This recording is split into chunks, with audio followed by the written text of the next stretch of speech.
still important that the protocol facilitates that. The second is the protocol on trade and services. Trade and services means services such as lawyers, accounting, and the like, teachers, and the like. So they can actually work in the region without having to re-register every time they go into the region. Again, most member states have signed the same. So these things are enabling goods and services to actually move around. This is in addition to the private sector itself running that process on its own. But there's another one on the free movement of people, which is again our own protocol that we have adopted as SADC. We are saying that we want to facilitate movement of persons. We are facilitating, it's not so much the free movement, we are facilitating movement of persons, because we still need to track where the persons are and what they are doing as they come in and out of respective member states. So that is the process that we are doing. And I forgot another thing that SADC has actually endorsed for these goods and services, and I think it includes people as well. This philosophy of one-stop border posts, we want, SADC has approved 17 of them. As we speak, currently 6 of them are functional, including the Bay Bridge between South Africa and Zimbabwe. We have got one between Zambia and Botswana, the Kazungula one that was just recently adopted. So we've got 6. There are 9 more that we need to work on, and 3 of them were quite advanced towards actually construction of such. They make it seamless for goods and services, for tracking and everything else to move seamlessly. So that really is on the integration. So I think I've covered a lot of them, Minister. I don't know if you want to cover the others. Yeah, thank you. I think,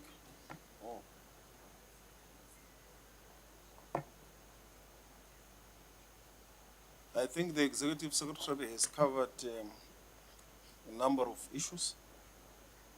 On the issue of Madagascar, the part I will cover is the question related to the Colonel's meeting with President Ramaphosa. He came to brief the President in his capacity as the chairperson of SADC on his collaborative effort with the mission that SADC has deployed to Madagascar, and also on his commitment that within 24 months they must hold elections. And he briefed the President that they are cooperating, but also themselves internally in Madagascar, they've started a process of a national dialogue, wide dialogue that is inclusive, that is consultative. And the President encouraged him to continue with that, to build towards democratic and fair elections, and all the processes that must enable elections to go well, but also emphasize that this must happen within the 24 months period as per their engagement with the mission. So that was his aim of coming to brief, but also there were issues at the bilateral level between South Africa and Madagascar that we could support some of the initiatives and the processes, including economic support. The other one related to the issues of regional migration. There is a protocol also at SADC dealing with issues of regional migration, the movements of goods, people, and so forth. What you have raised with regards to the challenges we are facing as South Africa, it's a reality of economic situation that it's a contestation of resources, that as a region we need to build economies that must enable all people of the region to be able to gain access to work from any part of the region as a part of shared prosperity. And that is the reason why the protocol on trade is there as per what the Executive Secretary has said. But this meeting also noted, and that is an innovative process within the SADC region, what I raise as the RISDP, the regional indicator in terms of how far have we gone in terms of the protocols that we have signed. And we have noted that there has been a very slight growth on regional integration from about 19% to 21%. It's still not enough. It's still little for this region that is organized, is cohesive. We share a lot of political views and so forth, but we can build more on regional integration. So that is the emphasis of the meeting, that we need to do more to move beyond the 21%. We could not be bold enough to say by this year we need to have reached at least 50%. But we are working towards putting an ambitious target very soon, informed obviously by studies and the processes of the indicator, because it's very scientific. It points to you, here are the weaknesses, and here are the bottlenecks of regional integration. And the biggest bottlenecks are non-tariff barriers, which as member states we can resolve. So that is what we need to work to resolve, so that we can increase regional trade. And regional trade increment will also come with creations of jobs in Zimbabwe, jobs in Mozambique, jobs in Malawi, jobs in South Africa. It's shared prosperity. If the economy of Zimbabwe grows, also the economy of South Africa benefits, it will also grow. So that's why there is this effort to work towards these regional integrative goals, and being informed also by the indicators, because they are very scientific. They tell you this is the problem, this is where you are not doing well, and there is no movement. Why there is no movement? These are the issues, the non-tariff barriers and so forth.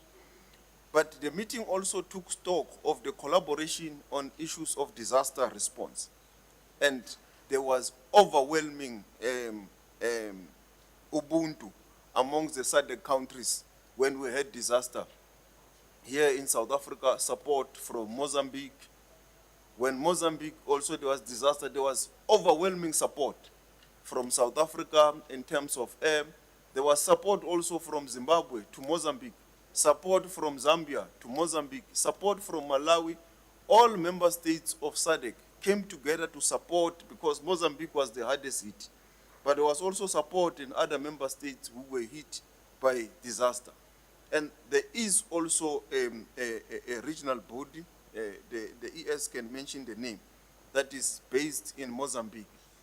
This meeting says we need to move with speed to make, to appoint capacity, to avail resources, so that that body can play a more meaningful role to coordinate our disaster response as SADC, but also to give us research capability and the indications of future outlooks in terms of disaster, because this disaster happened at the same time in the mostly similar places.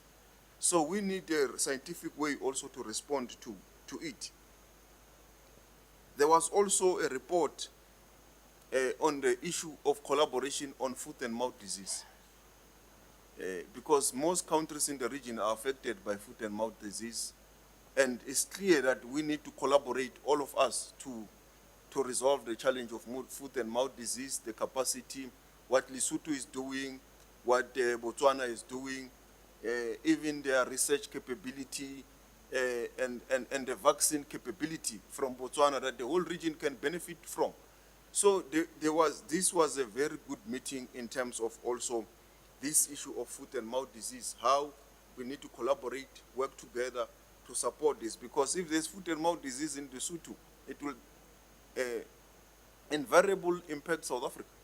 If there is foot and mouth disease in South Africa, it will invariably affect Botswana, Lesotho, Zimbabwe, and so forth. So that's why there must be also collaboration on all these issues, even related to foot and mouth disease. So in relation to this, to take stock of progress made to implement the protocols and the development indicators, this meeting was a great success to give us the pointers of where we must go. So we live here with clear line of sight, what we need to go and do as member states to close these gaps and to increase the percentages where we are supposed to. Thank you. Thank you, members of the press. I guess we've come to the conclusion of this press briefing. We would like to thank you for your time. And you want? Okay.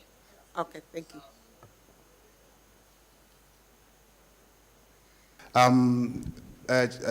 Honorable Secretary, is into the introduction of a SADC passport part of the discussions, maybe in the future, that maybe SADC can have its own passport within its citizens?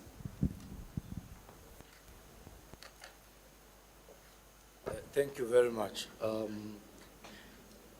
SADC, when it was concepted, was to make sure that it ensures the countries that are members to it integrate, as the minister said. And there was a dream ultimately that will become a union.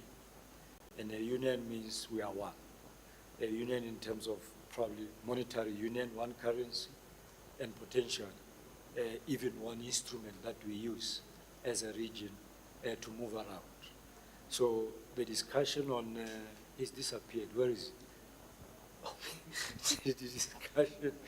the discussion on whether there is one passport, no, not at this stage. But we're encouraged by what we see with respective countries, especially between Namibia, the Republic of Namibia and the Republic of Botswana. If you recall, 2 years ago, they made a commitment. In fact, they've started the process for their citizens to move across with identity cards vis-a-vis passport. If you go to the European Union, all those 27 countries, their citizens can move around with just an identity card. That is where we are headed ultimately, but it's a lot of work and a lot of process because you are involving a lot of legal instruments, a lot of agencies and government departments that have to reconcile all those activities that ultimately you are able to have somebody moving with an ID vis-a-vis a passport. The key is to track the movement of the person without them knowing. These things can be done behind, but not just allowing somebody to do. So just to answer you, not at this stage, but ultimately we want to become a union with one customs union, one unitary currency, and perhaps even those IDs as ultimately, whether it's a passport or whatever. I think ultimately it will be an ID that allows the region citizens to move around freely and easily.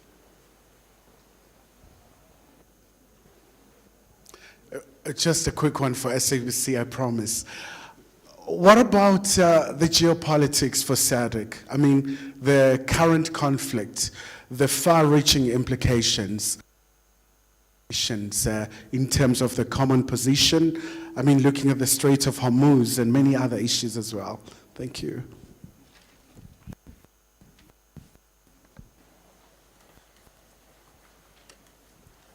Yeah, as you heard in my closing remarks, that the Council dedicated considerable amount of time to engage on this issue and its implications to the region,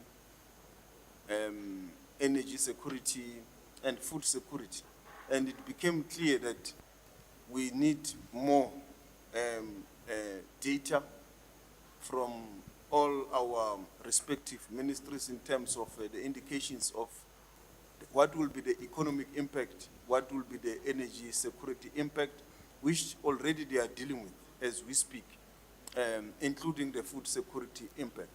And we will then convene a special meeting of the foreign ministers in May to then dissect all the data and come up with clear response and mechanism, including a way forward to respond to all the issues of the geopolitics, not only the war in Iran and the Middle East, but geopolitics in general. How do we move together as a region, build and protect our sovereignty? How do we deal with the issue that as a region, we own almost some of the majority of the critical minerals that the world needs to power their energy, artificial intelligence? How as a region must we use these resources for the benefit of the region in terms of beneficiation, in terms of value addition. And that's why we noted the critical minerals framework that came out of the G20 and the fact that the ministers of minerals of SADC have already covered some ground. There's some foundation where they always meet, even on the margins of the mining endeavor.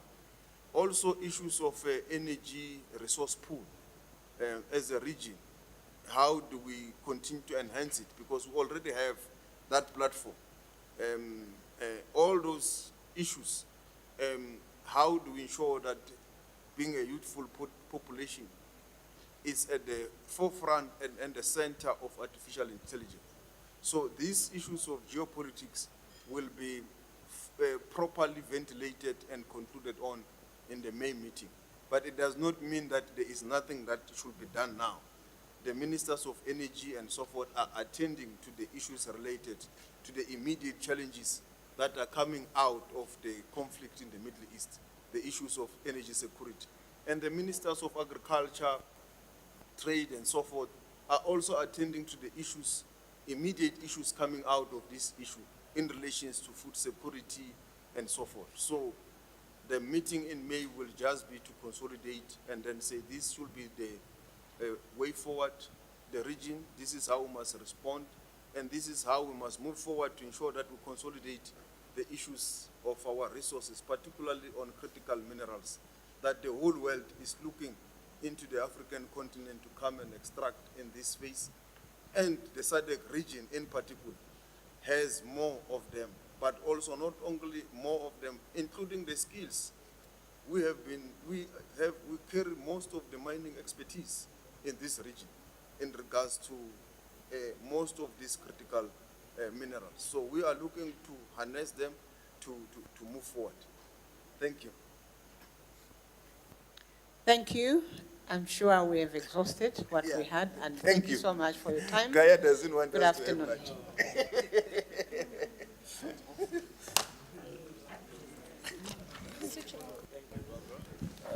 Thank you. Thank you. Thank you.